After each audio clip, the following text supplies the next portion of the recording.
Classes. Hello दोस्तों, तो चलिए अपने स्टार्ट करते हैं। आज का जो नया टॉपिक है अपना वो है श्वसन तंत्र के प्रकार। तो श्वसन तंत्र के प्रकार से पहले अगर आपने इसका पार्ट फर्स्ट नहीं देखा है दोस्तों तो आप वो देख लीजिए, ठीक है। और अब देखो, श्वसन तंत्र के अंदर श्वसन के प्रकार से पहले अपने ये देखेंगे भी श्वसन कहते किसे हैं। तो देखिए, श्वसन क्या होता है। श्वसन एक रासायनिक प्रक्रम है, ठीक है। श्वसन एक क्या होता है, रासायनिक प्रक्रम। रासायनिक प्रक्रम का मतलब रासायनिक प्रक्रम का मतलब ये होता है कि जिस प्रकार से अपने ऑक्सीजन ग्रहण की, ऑक्सीजन ग्रहण करने के बाद में ऐसा शरीर में क्या हुआ कि अपनों ने जब छोड़ा तो ऑक्सीजन ना छोड़ करके अपनों ने क्या छोड़ी, CO2 गैस छोड़ी, ठीक है। तो ये कुछ तो हुआ है ना शरीर के अंदर, तो जो घटना हुई है उसी को अपने बोलते हैं रासायनिक प्रक्रम, ठीक है। तो जो श्वसन होता है दोस्तों, यह जैव रासायनिक प्रक्रिया होती है जिसमें ऑक्सीजन की उपस्थिति में भोज्य पदार्थों का ऑक्सीकरण होता है। ये लाइन देखो, जिसमें ऑक्सीजन की उपस्थिति में भोज्य पदार्थों का ऑक्सीकरण होता है। भोज्य पदार्थ, अब आप सोचोगे भी श्वसन पढ़ रही है, इसमें भोजन कहाँ से आ गया। जी हाँ दोस्तों, ये जो भोज्य पदार्थ होते हैं इसी का क्या करता है, ऑक्सीकरण होता है। अब देखो बात सुनो कि जब आपने भोजन ग्रहण किया, भोजन ग्रहण करने के बाद में जो भोजन होगा वो कोशिकाओं तक जाएगा अपने, और कोशिकाओं के अंदर क्या होता है दोस्तों, कोशिकाओं के अंदर माइटोकॉन्ड्रिया लगा होता है। माइटोकॉन्ड्रिया होता है, माइटोकॉन्ड्रिया क्या करता है, जो अपनों ने खाना खाया, ठीक है, जो आपने पिज्जा बर्गर समोसे रोटियां वगैरह जो भी आपने ठोसी है, जो भी आपने खाई है ना, तो वो जितनी भी चीज़ें आपने खाई हैं वो ग्लूकोज के रूप में, वो ग्लूकोज के रूप में कोशिकाओं के अंदर एक माइटोकॉन्ड्रिया लगा होता है, माइटोकॉन्ड्रिया के अंदर एकत्रित हो जाता है।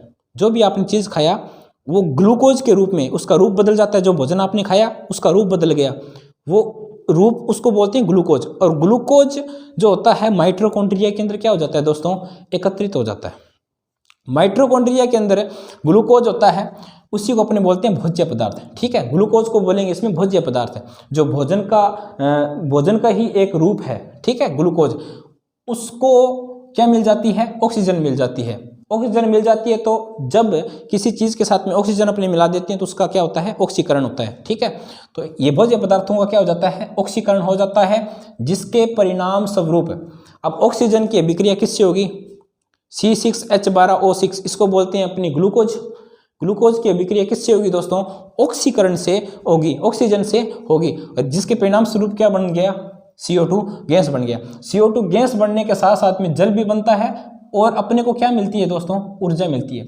देखो, आप जब सांस नहीं लेती हैं तो आपका शरीर थोड़ा सा निष्क्रिय होने लग जाता है, ठीक है। आपका शरीर जो है वो मतलब कि काम करने से लगेगा भी बंद कर दिया इसने, ठीक है। आपको थकान सी महसूस होने लग जाएगी जब आप सांस रोकते हैं। तो देखो, जब आप सांस लेते रहते हैं तो साथ में किसका निर्माण होता रहता है, ऊर्जा का भी निर्माण होता है। इसे ही श्वसन कहते हैं। इसे ही क्या कहते हैं दोस्तों, इसे ही श्वसन कहते हैं। जो मानव श्वसन जो होता है दोस्तों, मानव श्वसन जो होता है एक प्रकार से कोशिकीय श्वसन है। क्या है, कोशिकीय श्वसन है। मानव के अंदर, मानव ने ऑक्सीजन तो ग्रहण की उसके फेफड़ों ने, ठीक है। और फेफड़ों के अंदर अंत के अंदर ऑक्सीजन जो होती है वो कुपिकाओं के अंदर एकत्रित हो जाती है, और कुपिकाओं के ऊपर दोस्तों क्या लगा होता है, मैंने पहले वाले चैप्टर में बताया, पहले वाले पार्ट में बताया, कुपिकाओं के ऊपर केशिकाएं लगी होती है। और केशिकाएं जो होती है दोस्तों, वो केशिकाएं, केस क्या होता है, बाढ़ होता है। बाढ़ जितनी पतली क्या होती है, रक्त की केशिकाएं लगी होती है उसके ऊपर। अब देखो, जैसे ही उस गुब्बारे के अंदर, गुब्बारा मतलब जो कुपिका है, ठीक है, कुपिकाओं को श्वसन तंत्र की संरचनात्मक और क्रियात्मक इकाई कहते हैं। कुपिकाएं जो होती है, फेफड़ों के अंदर जो कुपिकाएं होती हैं उसको फेफड़ों की या श्वसन तंत्र की क्रियात्मक व संरचनात्मक इकाई कहते हैं। अब उस कुपिकाओं में क्या जाएगा, ऑक्सीजन जाएगा, और उस ऑक्सीजन को कोशिकाओं तक कौन पहुंचाएगा, रक्त पहुंचाएगा। कौन पहुंचाएगा दोस्तों, रक्त पहुंचाएगा। और रक्त जो होता है दोस्तों, रक्त के अंदर हीमोग्लोबिन पाया जाता है। रक्त में क्या पाया जाता है, हीमोग्लोबिन पाया जाता है। और वो हीमोग्लोबिन जो होगा वो अपनी कोशिकाओं तक क्या लेकर के आएगा, ऑक्सीजन लेकर के आएगा, ठीक है। ऑक्सीजन उसने किसको दी, कोशिकाओं को। कोशिकाओं में क्या होता है, माइटोकॉन्ड्रिया होता है। माइटोकॉन्ड्रिया के अंदर क्या होता है, ग्लूकोज होता है। ग्लूकोज की अभिक्रिया किससे होगी, ऑक्सीजन से होगी। ऑक्सीजन से जब ग्लूकोज की अभिक्रिया होगी तो क्या बनेगा, CO2 गैस बनेगी। और क्या बनेगी, ऊर्जा बनेगी। और वो CO2 गैस वापस जो हीमोग्लोबिन होता है वो वापस कुपिकाओं की ओर ले जाता है। और कुपिका जो होती है ऑक्सीजन को ग्रहण करती है और CO2 को ग्रहण करके शरीर से बाहर निकाल देती है। ठीक है, तो हीमोग्लोबिन जो होता है, आपके प्रश्न पूछा जाता है भी मतलब कि जो श्वसन तंत्र जो होता है उसके अंदर जो संदेश वाहक होता है वो कौन होता है?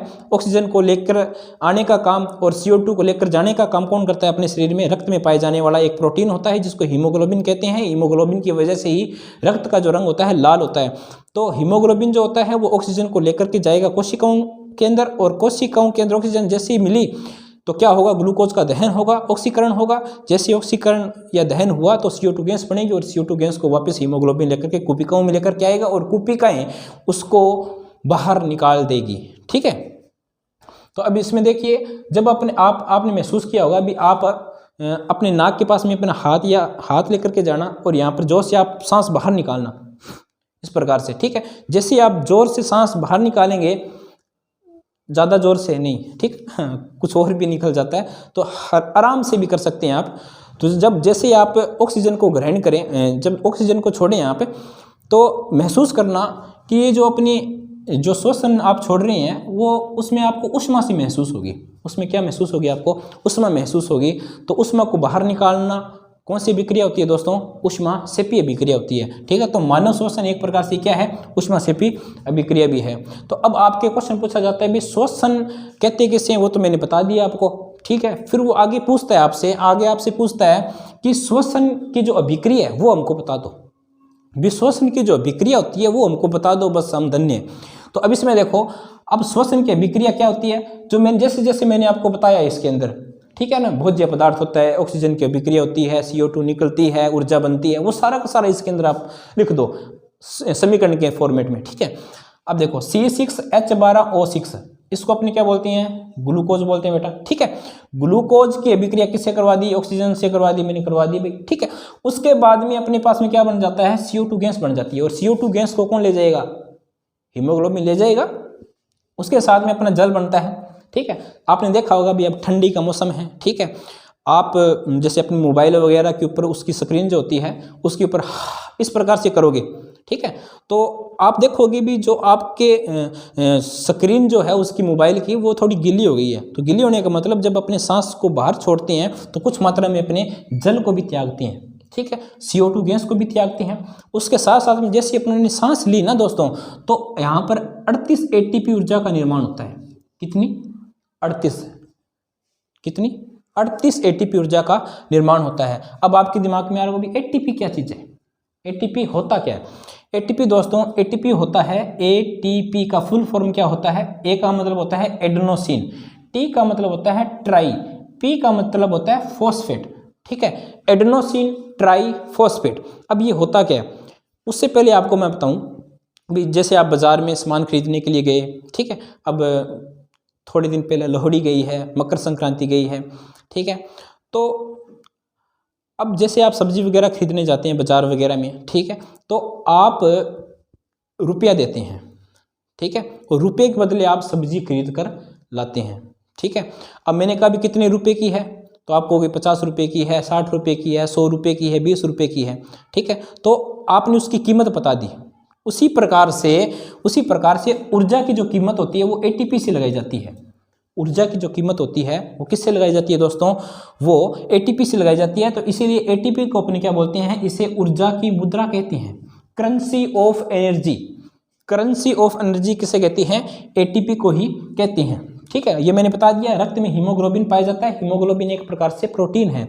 इसमें हीमो का मतलब होता है लोहा युक्त, जिसमें लोहा होता है, इसके लिए अपने यूज करते हैं हीमो, और ग्लोबिन एक प्रकार से प्रोटीन होती है। ठीक है, तो हीमोग्लोबिन एक प्रकार से प्रोटीन होती है, इसी के कारण ही रक्त का जो रंग होता है वो लाल होता है। ठीक है, और ये अगर ना हो, अगर अपने शरीर में हीमोग्लोबिन ना हो तो ऑक्सीजन पहुंचने में, अपने प्रत्येक भागों तक ऑक्सीजन पहुंचने में कई सालों का वक्त लग जाएगा। ठीक है, इसलिए हमको खुश होना चाहिए कि अपने शरीर में क्या लगा है क्या ईश्वर ने क्या दिया है, हीमोग्लोबिन दिया है। हीमोग्लोबिन क्या करेगा, ऑक्सीजन और CO2 का क्या करता है, परिवहन करता है। इसको लेकर के आने का और CO2 को लेकर के जाने का काम हीमोग्लोबिन अपना करता है। ठीक है, अब इसके बाद में अपने पढ़ेंगे श्वसन के प्रकार। श्वसन के 2 प्रकार होते हैं बेटा, कौन कौन से, वायवीय श्वसन और अवायवीय श्वसन। वायवीय श्वसन और अवायवीय श्वसन, नाम से स्पष्ट है। वायवीय का मतलब होता है जो वायु की उपस्थिति में हो, अवायवीय का मतलब होता है जो वायु की उपस्थिति में ना हो। अब देखो इसके अंदर वायवीय श्वसन के अंदर यह वायु की उपस्थिति में होता है, यह वायु की उपस्थिति में अनुपस्थिति में होता है। इसमें वायु लगेगी, इसमें वायु नहीं लगेगी। अब दूसरा, इसमें ग्लूकोज का पूर्ण दहन होता है, मतलब कि इसमें अगर ग्लूकोज ऑक्सीजन के साथ में अभिक्रिया करेगा तो अच्छे तरीके से जल जाएगा और अच्छे तरीके से जो प्रोडक्ट होगा अपने पास में प्राप्त होगा, मतलब पूरी तरीके से CO2 ग्लूकोज होता है वो पूरा का पूरा नष्ट हो जाता है, कुछ नहीं बचता है ग्लूकोज का। ठीक है, तो इसमें पूर्ण दहन हो जाता है। इसमें ग्लूकोज का अपूर्ण दहन होता है, मतलब कि पूरा दहन इसमें नहीं होता है। उसके बाद में अपने पढ़ेंगे इसमें अंतिम उत्पाद जो होता है CO2 होता है, जो मैंने बता दिया, वहाँ पर ऊर्जा बनती है वो भी मैंने बता दी, और H2O मैंने वो भी बता दी। इसमें अपने को ये प्राप्त होते हैं। ठीक है, वायवीय श्वसन के अंदर अपने को अंतिम उत्पाद में CO2, ऊर्जा और H2O प्राप्त होती हैं, परंतु इसके अंदर नहीं होता। इसमें क्या प्राप्त होता है अपने को, एल्कोहल C2H5OH। C2H5OH इसको क्या बोलते हैं, एल्कोहल बोलते हैं। और ये जो मैंने फॉर्मूला यहाँ पर लिख रखा है, इस फॉर्मूले का नाम होता है एथेनॉल। इसको क्या बोलते हैं दोस्तों, एथेनॉल भी कहते हैं। ठीक है, इसमें अपने को एथेनॉल या एल्कोहल प्राप्त होता है और उसके साथ में क्या प्राप्त होता है, CO2 गैस प्राप्त होती है दोस्तों। ठीक है, इसमें भी CO2 होती है और इसमें भी CO2 गैस प्राप्त होती है, परंतु इसके अंदर अपने को ऊर्जा प्राप्त जो होती है ना वो बेहद ज़्यादा होती है। इसमें जो ऊर्जा होती है वो बहुत ही कम प्राप्त होती है।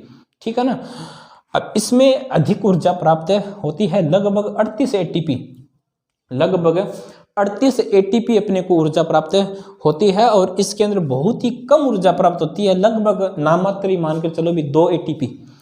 ठीक है, 2 एडेनोसिन ट्राइफॉस्फेट।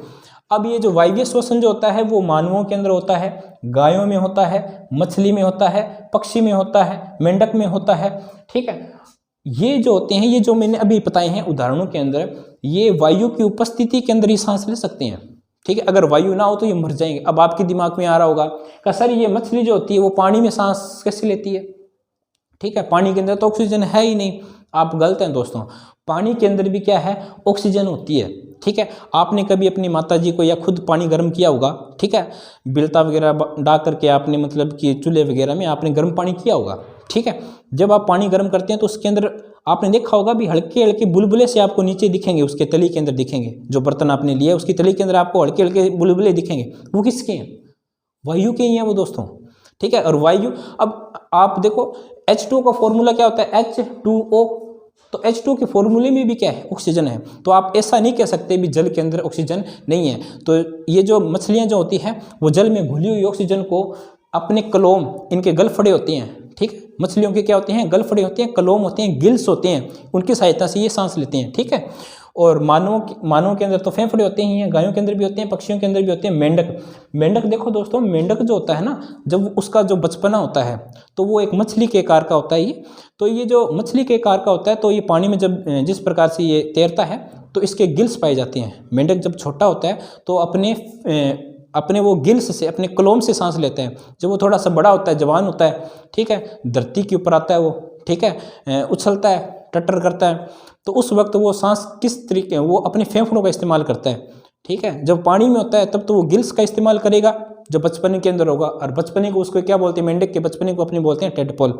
टेडपोल जब बड़ा हो जाता है तो वयस्क थोड़ा जवान हो जाता है तो वो किससे सांस लेगा, वो अपने सांस लेगा फेफड़ों से। ठीक है, फिर आप देखते हो भी अब मेंढक आपको नहीं दिखेंगे, दिखाई नहीं देंगे, क्योंकि वो ज़मीन के अंदर दबे हुए हैं। ठीक है, ज़मीन के अंदर वो आराम कर रहे हैं। ठीक है, तो अब सोचेंगे भी ज़मीन के नीचे कैसे सांस ले रहे हैं, तो ज़मीन के नीचे ना वो फेफड़ों से सांस ले रहे हैं, ज़मीन के नीचे ना वो गिल्स से, कलोम से सांस ले रहे हैं, बल्कि वो श्वास ले रहे हैं अपनी त्वचा से। ठीक है, तो मेंढक जो होता है ना वो अपनी त्वचा से क्या ले रहा है, सांस ले रहा है दोस्तों। अब आपके इसमें प्रश्न पूछा जाता है, अब इसके अंदर यीस्ट और फीताकृमि, ठीक है, ये जो होते हैं वो अवायवीय श्वसन के अंतर्गत आते हैं। ठीक है, अब उसके अंदर वायवीय श्वसन के अंदर पूछ लिया जाता है भी वायवीय श्वसन की समीकरण बता दो हमको, तो आप बता देना भी वायवीय श्वसन जो होगा वो शरीर के अंदर होगा, माइटोकॉन्ड्रिया के अंदर संपन्न होगा। ठीक है, माइटोकॉन्ड्रिया के अंदर संपन्न होगा। तो इसमें क्या होता है, ग्लूकोज की अभिक्रिया किससे करो, जो मैंने सेम टू सेम ये लिखे ना, सेम टू सेम इसमें यहाँ पर यही है। ठीक है, ग्लूकोज की अभिक्रिया किससे करा दी, ऑक्सीजन से, CO2 प्राप्त होगी, जल प्राप्त हो गया, 38 ATP ऊर्जा प्राप्त होगी। इसके अंदर देखो 2 समीकरण हैं। इसमें ग्लूकोज जो होगा, इसमें जो ग्लूकोज होगा उसके साथ में आपने देखा होगा इसमें अब ऑक्सीजन नहीं लगी हुई, इसमें मैंने ऑक्सीजन लगाई है, इसमें मैंने वायु लगाई है, क्योंकि ये वायु की उपस्थिति में होता है। इसके साथ में मैंने वायु नहीं लगाई, इसका मतलब ये है इसके साथ वायु नहीं लगानी, क्योंकि ये अवायवीय श्वसन है। तो अवायवीय श्वसन किस में होता है, यीस्ट में होता है। ठीक है, यीस्ट एक जीव होता है बेटा। अब ये जो यीस्ट होता है, यीस्ट जो होता है दोस्तों, ये जब ग्लूकोज के साथ में विक्रिया करेगा तो क्या बनाएगा, एल्कोहल बना देता है और CO2 गैस बना देता है। एल्कोहल बना देता है और क्या बना देता है, CO2 गैस बना देता है। और अब देखो कभी कभार आपने देखा होगा भी कभी कभार आपके जैसे मतलब कि यहाँ से हाथ वगैरह दुखने लग जाता है, मांसपेशियाँ दर्द करने लग जाती है आपकी पैरों की। ठीक है, तो वो किस वजह से दुखती है आपके। ठीक है, दर्द क्यों होता है उसमें, दर्द इसी वजह से होता है क्योंकि अपना जो शरीर है वो कोशिकाओं का बना हुआ है। ठीक है, और कोशिकाओं को जीवित रहने के लिए, अच्छे तरीके से वर्क करने के लिए उनको ऑक्सीजन की आवश्यकता पड़ती है। जब जैसे किसी तरीके से अपने कोई भारी भरकम कोई काम कर लेते हैं तो वहाँ की जो कोशिकाएं होती हैं वहाँ पर ऑक्सीजन की क्या नहीं हो पाती, सप्लाई नहीं हो पाती। ठीक है, जहाँ ऑक्सीजन की सप्लाई नहीं होगी तो वो कौन सा श्वसन होगा, अवायवीय श्वसन होगा। ठीक है, जब कोशिकाओं के अंदर ऑक्सीजन नहीं जाती है तो उस स्थिति के अंदर जो अपनी कोशिकाएं होती है, जो मांसपेशियां होती है, वो दर्द करने लग जाती है। ठीक है, तो यहाँ पर ध्यान देना आप, जो ग्लूकोज जो होगा, क्योंकि अपने कोशिकाओं में ग्लूकोज तो होगा ही, तो ग्लूकोज की अभिक्रिया अगर ऑक्सीजन ना मिले ग्लूकोज को, ठीक है, तो अपनी जो मांसपेशियां जो होती हैं दोस्तों वो लैक्टिक अम्ल का निर्माण कर लेती है। किसका निर्माण कर लेती है, लैक्टिक अम्ल का निर्माण कर लेती है। मांसपेशियां जो है वो ऑक्सीजन ना मिले उसको तो किसका निर्माण कर लेती है, लैक्टिक अम्ल का निर्माण कर लेती है। और ये लैक्टिक अम्ल जो होता है मांसपेशियों में दर्द व ऐंठन का जो कारण होता है वो क्या होता है, लैक्टिक अम्ल ही होता है। जो अपने दर्द करते हैं, हाथ पैर वगैरह दर्द करने लग जाते हैं, तो वो किसकी वजह से होता है, ऑक्सीजन न मिलने की वजह से होता है। और ऑक्सीजन न मिले तो किसका निर्माण हो जाता है, लैक्टिक अम्ल का निर्माण हो जाता है। और लैक्टिक अम्ल ही अपने दर्द का अनुभव करवाता है दोस्तों। तो अब इसके अंदर अपन ने देखा वायवीय श्वसन और अवायवीय श्वसन के अंदर ये अंतर पाया जाता है। अब इसके अंदर आपसे मैं पूछ लूँ इसमें समानताएं क्या है। ठीक है, वायवीय श्वसन और अवायवीय श्वसन में समानताएं बता दो आप। तो समानताओं में देखो आप, समानताओं में आप ये लिख सकते हैं कि दोनों से ऊर्जाएं प्राप्त होंगी, भले ही कम हो, ऊर्जा तो प्राप्त हो रही है ना थोड़ी बहुत तो, क्योंकि इसमें 2 ATP है, इसमें 2 ATP और इसमें 38 ATP है, ऊर्जाएं प्राप्त हो रही हैं। ठीक, ऊर्जा प्राप्त होती है। दूसरा आप लिखोगे कि इनमें CO2 गैस बन जाती है। देखो इसमें ग्लूकोज जो था यीस्ट के साथ में विक्रिया हुई तो एल्कोहल प्लस क्या बना, CO2 बना। इसमें भी क्या बनता है, CO2 बनता है। तो आप कुछ इस प्रकार से इनकी समानताएं लिख सकते हैं, परंतु इनकी समानताएं के अंदर अगर क्वेश्चन आए तो आप लिख देना। समानताओं से कोई क्वेश्चन नहीं पूछा जाता है। आपका जो क्वेश्चन आएगा वो वायवीय श्वसन और अवायवीय श्वसन से ही आएगा दोस्तों। तो धन्यवाद, आपने अंत तक देखा, समझा, जाना। तो आप इसके नोट्स अच्छे तरीके से बनाएंगे और अच्छे तरीके से आप इसको लिखेंगे।